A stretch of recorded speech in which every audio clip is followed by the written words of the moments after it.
നമസ്കാരം. ഐശ്വര്യത്തിൻ്റെയും സമൃദ്ധിയുടെയും പ്രതീകമായ ഈ വിഷുക്കാലത്ത് ലോകമെമ്പാടുമുള്ള എല്ലാ മലയാളി പ്രേക്ഷകർക്കും എൻ്റെ ഹൃദയം നിറഞ്ഞ വിഷു ആശംസകൾ. ഇന്ന് നമ്മൾ വിശകലനം ചെയ്യുന്നത് സൂര്യൻ്റെ തേജസ്സുള്ള ഉത്രാട നക്ഷത്രക്കാരുടെ 2026 വിഷുഫലത്തെ പറ്റിയാണ്. ഉത്രാടം നക്ഷത്രക്കാരെ സംബന്ധിച്ചിടത്തോളം അതിൻ്റെ ആദ്യത്തെ കാൽഭാഗം ധനുരാശിയിലും ബാക്കി മുക്കാൽ ഭാഗം മകരരാശിയിലുമാണ് വരുന്നത്. അതുകൊണ്ട് തന്നെ ഈ രണ്ട് കൂറുകാർക്കും ഈ വർഷം നിർണായകമായ ചില ഗ്രഹമാറ്റങ്ങളാണ് സംഭവിക്കുന്നത്. ധനുക്കൂറിൽ വരുന്ന ഉത്രാട നക്ഷത്രക്കാർക്ക് ഇത് അർദ്ധാഷ്ടമ ശനിയുടെ കാലമാണ്. എന്നാൽ മകരക്കൂറുകാർക്ക് ശനി ഇപ്പോൾ അനുകൂല ഭാവത്തിലേക്ക് മാറിക്കഴിഞ്ഞു. ഇതിനെല്ലാം പുറമെ ജൂൺ മാസത്തിൽ സംഭവിക്കുന്ന വ്യാഴത്തിൻ്റെ രാശിമാറ്റവും മൂന്നാം ഭാവത്തിലെ രാഹുവിൻ്റെ ശക്തമായ സാന്നിധ്യവും നിങ്ങളുടെ ജീവിതത്തെ എങ്ങനെ സ്വാധീനിക്കും എന്നതിനെപ്പറ്റിയെല്ലാം ഈ വീഡിയോയിൽ പറയുന്നുണ്ട്. പ്രതിസന്ധികളൊക്കെ മാറാനും ഐശ്വര്യം വർദ്ധിപ്പിക്കാനും ഉത്രാട നക്ഷത്രക്കാർ ചെയ്യേണ്ട പ്രത്യേക ദോഷപരിഹാരങ്ങൾ ഉൾപ്പെടെയുള്ള കാര്യങ്ങൾ നമുക്ക് ഈ വീഡിയോയിലൂടെ വിശദമായി പരിശോധിക്കാം. ആദ്യം തൊഴിൽ എങ്ങനെ പോകുമെന്ന് നോക്കാം.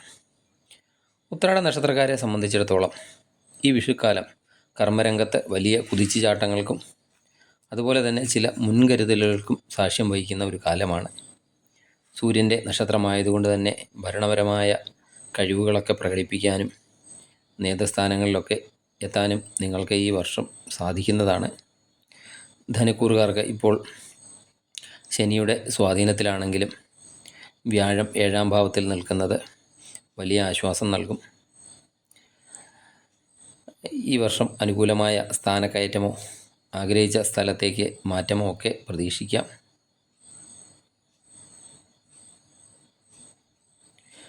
ജൂൺ മാസത്തിന് മുൻപായിട്ട് ഇതിനൊക്കെയുള്ള വഴി തെളിയുന്നതാണ്.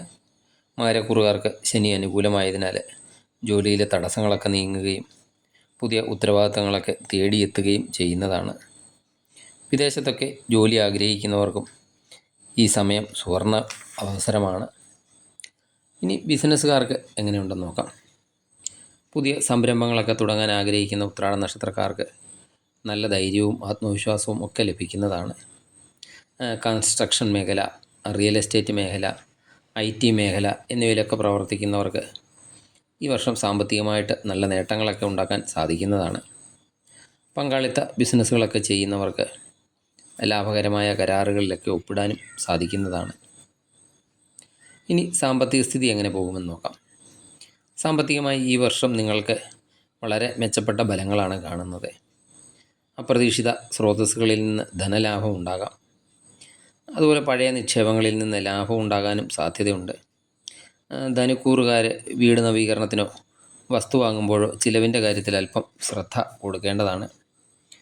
സൂര്യൻ്റെ നക്ഷത്രമായതിനാൽ ഉത്രാട നക്ഷത്രക്കാരുടെ തീരുമാനങ്ങൾക്ക് ഒരു ദൃഢതയൊക്കെ ഉണ്ടായിരിക്കുന്നതാണ്. വലിയ സാമ്പത്തിക ഇടപാടുകളൊക്കെ നടത്തുമ്പോൾ രേഖകളൊക്കെ കൃത്യമായി പരിശോധിക്കാനും ശ്രദ്ധിക്കണം. സഹപ്രവർത്തകരുമായുള്ള ബന്ധം ഊഷ്മളമായിട്ടൊക്കെ നിലനിർത്തുന്നത് തൊഴിൽ രംഗത്തെ സമ്മർദ്ദമൊക്കെ കുറയ്ക്കാൻ സഹായിക്കുന്നതാണ്. കഠിനാധ്വാനത്തിലൂടെ സാമ്പത്തിക ഭദ്രതയും ഔദ്യോഗികമായ അംഗീകാരവും ഒക്കെ നേടിയെടുക്കാൻ ഉത്രാട നക്ഷത്രക്കാർക്ക് സാധിക്കുന്ന ഒരു കാലമാണ്. ഇനി കുടുംബജീവിതം എങ്ങനെയുണ്ടെന്ന് നോക്കാം. ഉത്രാട നക്ഷത്രക്കാരെ സംബന്ധിച്ചിടത്തോളം 2026 വിഷുക്കാലം വലിയ സന്തോഷങ്ങളും ചില പ്രധാന തീരുമാനങ്ങളും കൊണ്ടുവരുന്ന കാലമാണ്. സൂര്യൻ്റെ നക്ഷത്രമായതിനാൽ കുടുംബത്തിലൊരു നായക സ്ഥാനം വഹിക്കാനും എല്ലാവരെയും ഒരുമിപ്പിച്ച് കൊണ്ടുപോകാനുമൊക്കെ സാധിക്കുന്നതാണ്. മകരക്കൂറിൽ വരുന്നവർക്ക് കുടുംബത്തിൽ കൂടുതൽ സന്തോഷവും സമാധാനവും ഒക്കെ അനുഭവപ്പെടുന്നതാണ്. ബന്ധുജനങ്ങളിൽ നിന്ന് വലിയ പിന്തുണയും സ്നേഹവും ഒക്കെ ലഭിക്കുന്ന ഒരു സമയമാണ്. ധനുക്കൂറിൽ വരുന്നവർക്ക് കുടുംബാംഗങ്ങൾക്കിടയിൽ ചെറിയ അഭിപ്രായ വ്യത്യാസങ്ങളോ അല്ലെങ്കിൽ തെറ്റിദ്ധാരണകൾക്കോ ഒക്കെ സാധ്യതയുണ്ട്. പ്രത്യേകിച്ച് വീട് പണിയുമായിട്ടൊക്കെ ബന്ധപ്പെട്ട കാര്യങ്ങൾക്ക് വിട്ടുവീഴ്ച മനോഭാവമൊക്കെ സമാധാനം നിലനിർത്താൻ സഹായിക്കുന്നതാണ്. അവിവാഹിതരായ ഉത്രാട നക്ഷത്രക്കാർക്ക് ധനുക്കൂറിൽ വരുന്നവർക്ക് ജൂൺ വരെയുള്ള സമയവും മകരക്കൂറുകാർക്ക് ജൂണിന് ശേഷമുള്ള സമയവും അനുകൂലമാണ്. പങ്കാളിയുമായിട്ടൊക്കെയുള്ള ബന്ധത്തിൽ കൂടുതൽ വിശ്വാസവും സ്നേഹവും ഒക്കെ വർദ്ധിക്കുന്ന സമയമാണ്. സന്താനങ്ങൾക്കൊക്കെ ആയിട്ട് കാത്തിരുന്ന ദമ്പതികൾക്ക് ഈ വിഷുക്കാലം ശുഭവാർത്തകളൊക്കെ നൽകുന്നതാണ്. മക്കളുടെ വിദ്യാഭ്യാസ കാര്യത്തിലോ അല്ലെങ്കിൽ തൊഴിൽ കാര്യത്തിലോ ഒക്കെ ഉണ്ടായിരുന്ന ആശങ്കകളൊക്കെ മാറി സന്തോഷിക്കാനൊക്കെ അവസരമുണ്ടാകുന്നതാണ്. നിങ്ങളുടെ വ്യക്തിപരമായ തിരക്കുകൾക്കിടയിലും കുടുംബത്തോടൊപ്പം കുറച്ച് സമയമൊക്കെ ചിലവഴിക്കാൻ പ്രത്യേകം ശ്രദ്ധിക്കേണ്ടതാണ്. ചെറിയ യാത്രകളൊക്കെ നടത്തുക, അതുപോലെ ചെറിയ ഒത്തുചേരലൊക്കെ നടത്തുന്നത് നിങ്ങളുടെ ബന്ധങ്ങളൊക്കെ കൂടുതൽ ദൃഢമാകാൻ സഹായിക്കുന്നതാണ്. ഇനി വിദ്യാർത്ഥികളുടെ കാര്യം നോക്കാം. വിദ്യാർത്ഥികൾക്കും പുതിയ കാര്യങ്ങളൊക്കെ പഠിക്കാൻ ആഗ്രഹിക്കുന്ന ഉദ്യോഗാർത്ഥികൾക്കും ഈ വർഷം മികച്ച അവസരങ്ങൾ തന്നെ നൽകുന്നതാണ്.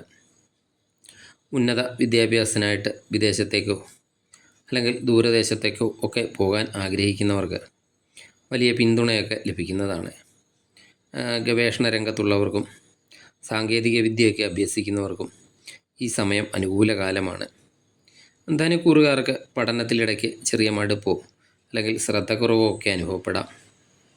ഇത് മറികടക്കാൻ കൃത്യമായ സമയക്രമമൊക്കെ പാലിക്കുന്നത് ഗുണകരമാണ്. ഇനി നിങ്ങളുടെ ആരോഗ്യം എങ്ങനെയുണ്ടെന്ന് നോക്കാം.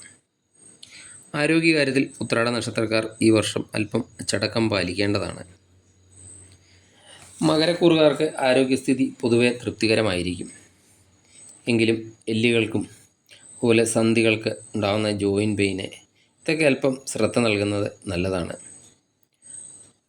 അനാവശ്യമായിട്ടുള്ള ചിന്തകളൊക്കെ ഒഴിവാക്കി മനസ്സിനെയൊക്കെ ശാന്തമാക്കാൻ സംഗീതമോ വായനയോ അല്ലെങ്കിൽ ലളിതമായ ധ്യാനമോ ഒക്കെ ശീലിക്കുന്നത് ധനുക്കൂറുകാർക്ക് നല്ലതാണ്.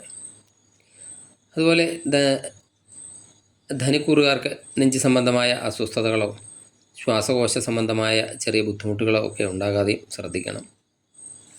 ഇനി ഉത്രാട നക്ഷത്രക്കാർക്ക് ദോഷഫലങ്ങളൊക്കെ അകറ്റി ഭാഗ്യം വർദ്ധിക്കാനുള്ള പരിഹാരങ്ങൾ എന്താണെന്ന് നോക്കാം.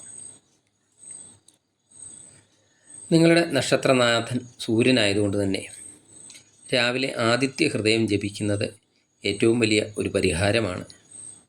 ധനുക്കൂറിൽ വരുന്ന ഉത്രാട നക്ഷത്രക്കാരെ ശനിയാഴ്ചകളിൽ ശാസ്താക്ഷേത്രത്തിൽ നീരാഞ്ജനം വഴിപാടൊക്കെ സമർപ്പിക്കുക. ഭാഗ്യതടസ്സങ്ങൾ മാറാനും സാമ്പത്തിക അഭിവൃദ്ധിക്കുമൊക്കെയായിട്ട് വെള്ളിയാഴ്ചകളിൽ മഹാലക്ഷ്മി അഷ്ടോത്തരം ജപിക്കുന്നത് നന്നായിരിക്കും. ഈ 2026 വിഷുക്കാലം ഉത്രാട നക്ഷത്രക്കാർക്ക് കഠിനാധ്വാനത്തിന് അർഹമായ ഫലമൊക്കെ ലഭിക്കുന്ന ഒരു വർഷമാണ്. അധികാരവും പദവിയും ഒക്കെ തേടിയെത്തുന്ന ഒരു വർഷം കൂടിയാണ്.